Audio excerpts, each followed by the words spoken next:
I will cover bits of the Middle East. I can't cover the entire Middle East.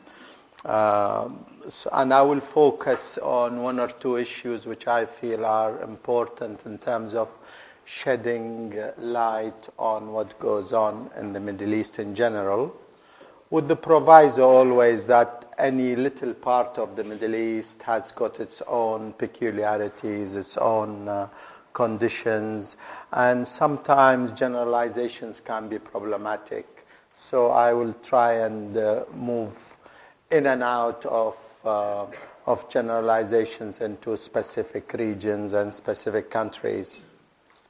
On the way here, actually, well, just before I left home, I was listening to David Cameron's statement in Parliament today on the terrorist siege in Algeria. And he started by obviously mentioning the people who died and so on, but he moved on to summarize British policy towards the question of spread of terrorist organizations and extremist organizations that use violence against civilians.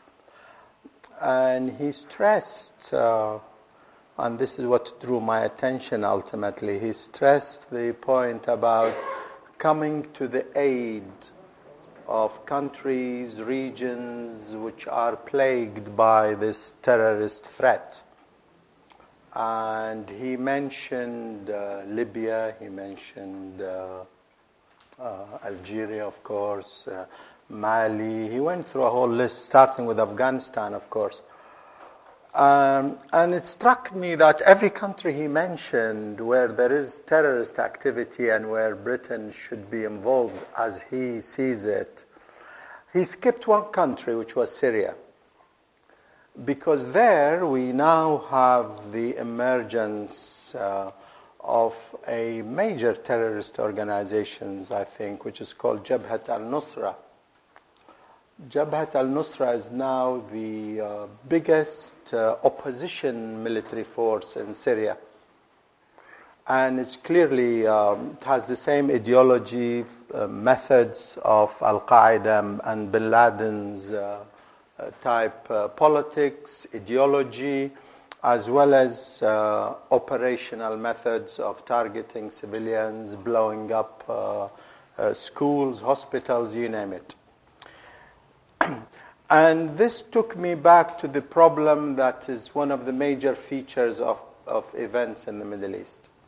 And that is that Britain and the United States have historically built close links with Islamic fundamentalist organizations or modes of thought, particularly modes of thought which said that you should obey the ruler. They use some Islamic tenet which is falsely applied, I think, to be a good citizen, you need to obey your ruler. وَأَطِيعُوا أُولُو الْأَمْرِ مِنْكُمْ, and so on. It's a famous quote.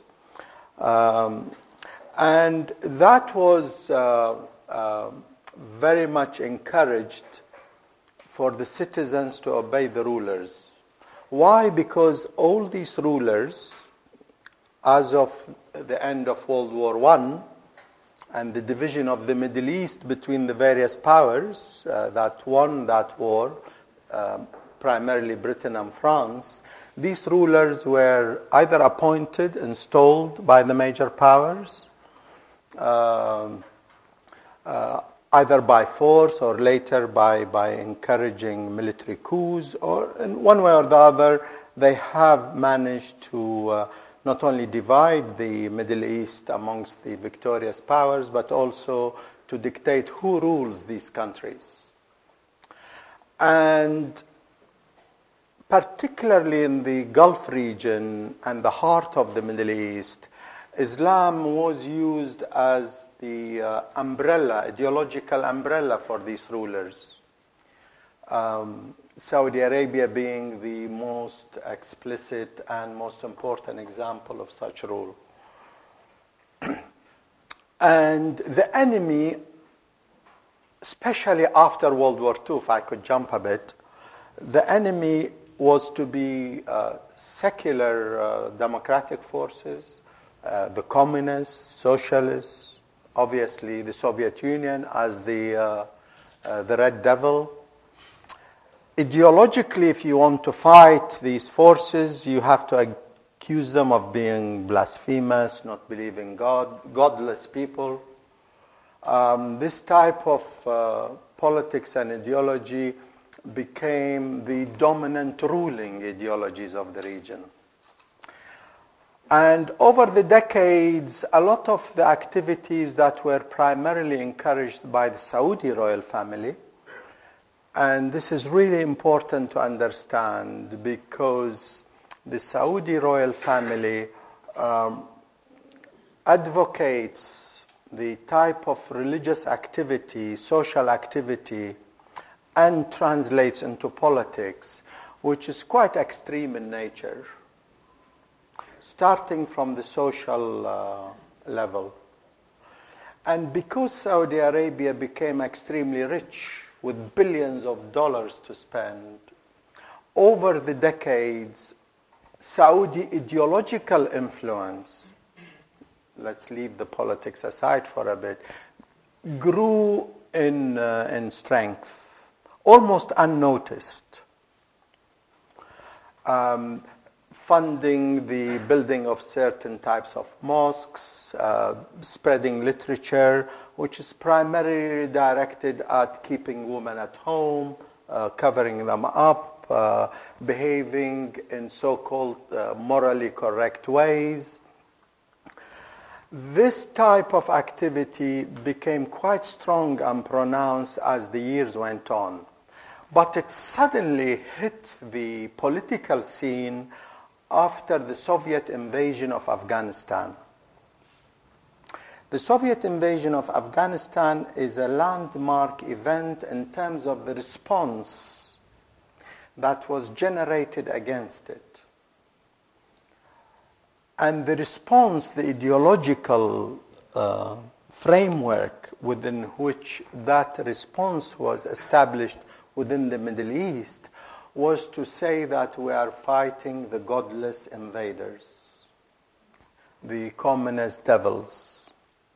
And who is to front that sort of activity? It was obviously people who have been already funded and encouraged by the Saudi royal family and Gulf countries in general. But Saudi Arabia I focus on because they have been the people with the greatest muscle, financial muscle and influence over the years. And bin Laden's forces grew and were nurtured, obviously, as we probably all know, within Afghanistan. Bin Laden is a Saudi national, a multimillionaire himself, but he was always backed by certain Saudi emirs, and their activities are important even within today's politics, that they are the main financial backers of a lot of these extremist forces that are growing across the Middle East or have been growing, and now in North Africa in general, including Mali, and if we go down to Nigeria as well. You will find Saudi religious literature in Chechnya, Bosnia, of course, where the influence of such ideology became pronounced through a lot of financial muscle. That sort of activity, and even in China, some of the Muslim communities in China, that sort of activity was blessed by us in the West, Britain, but primarily the United States. I don't want to give Britain too much influence or too much importance, but since we live in Britain, I need to mention Britain, obviously. But the United States has always been the primary protector of the Saudi royal family and the primary protector of the spread of such ideology, because it served, after World War II especially, to fight against left secular forces. secular forces, democratic forces in general. But since the United States was always seeing a red under the bed all the time, the question of fighting godless communism became the driving force of supporting Saudi-funded organizations. I was born in Iraq, and in terms of Iraqi politics, the force that the Saudis ultimately chose to back in alliance with Britain, the United States, where not only the Muslim Brotherhood in Iraq, but also the Ba'ath Party and some remnants of the feudal order in Iraq, which was overthrown in 1958. Again, that alliance main feature was to fight the godless communists. You would see sort of the red menace everywhere. And ideologically in the Middle East, and when you say Middle East, you're talking about countries in which Islam is the predominant religion.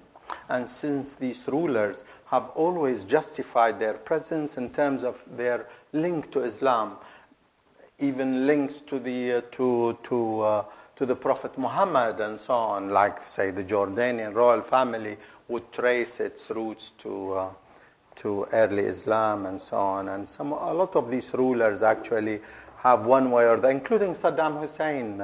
He tried to trace his roots to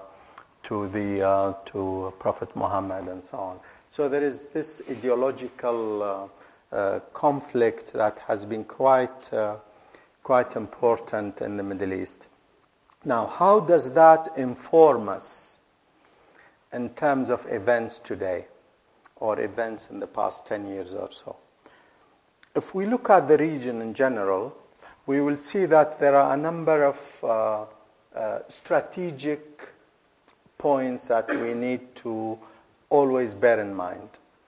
The region, as we all know, is oil-rich, gas-rich, energy resources.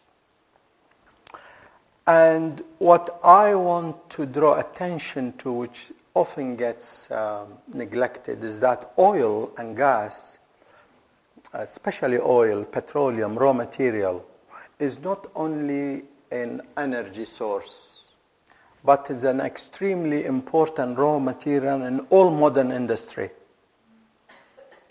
There is no modern industry that I have come across or tried to dig into which is not one way or the other related to modern petrochemical industries. So oil is not only an energy source, but an important raw material in modern industry.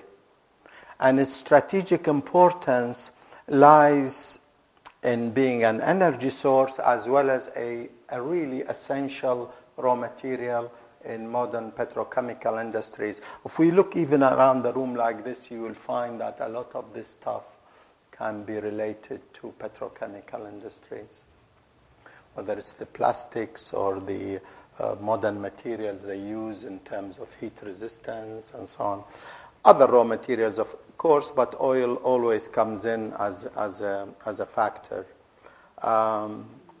Oil is important in terms of world trade. It comes first or second.